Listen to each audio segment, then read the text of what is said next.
Sunday, June 16th, 2013 is forever etched in my memory. This was the day our son disappeared. His brain and body were misfiring, causing a sudden and bizarre onset of symptoms such as rage and OCD. Over the next 2 months, and with each new relapse, the list of symptoms would grow longer, including tics, anxiety, dysgraphia, mutism, catatonia, suicidal ideation, urinary urgency, night terrors, and more. PANDAS is the abbreviation for Pediatric Autoimmune Neuropsychiatric Disorder Associated with Strep. That's quite a mouthful.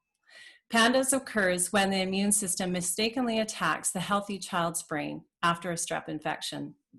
Our son's brain was hijacked, and we were feeling lost. The worst part is that our son would go almost 3.5 years without a diagnosis and treatment, but this was not for a lack of trying.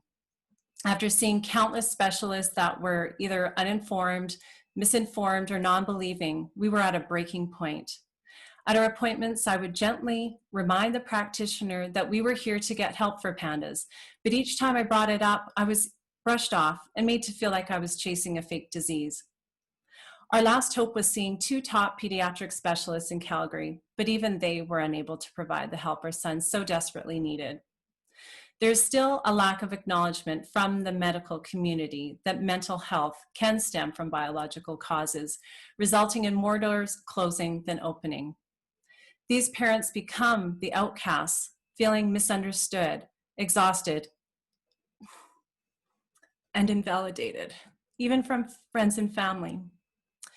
3 years of dead-end appointments was too much. Our local options had run dry, and we were losing hope and feared we would never get our son back.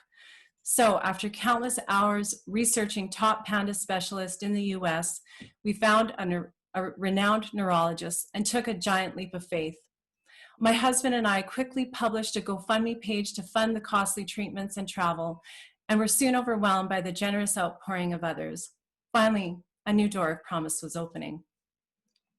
There was a lot of anticipation leading up to our son's appointment, as we had high hopes knowing the specialist was well-versed in PANDAS. I remember the feeling of peace that overcame me as we stepped into the neurologist's office for our son's initial consult. I saw other children and teens struggling, but somehow this felt comforting, knowing we were in the right place. At the appointment, our son's condition was acknowledged, was diagnosed, and treatment started immediately. We were not alone anymore. As we left the office and walked towards the pharmacy, I noticed my chest pains disappear, and I no longer felt like the crazy parent advocating for a fake disease. When I reflect back on a meeting my husband and I had with one of the first PANDAS parents we met, I will never forget this mother's wise words. I became my child's case manager. You are the only one who knows your child best.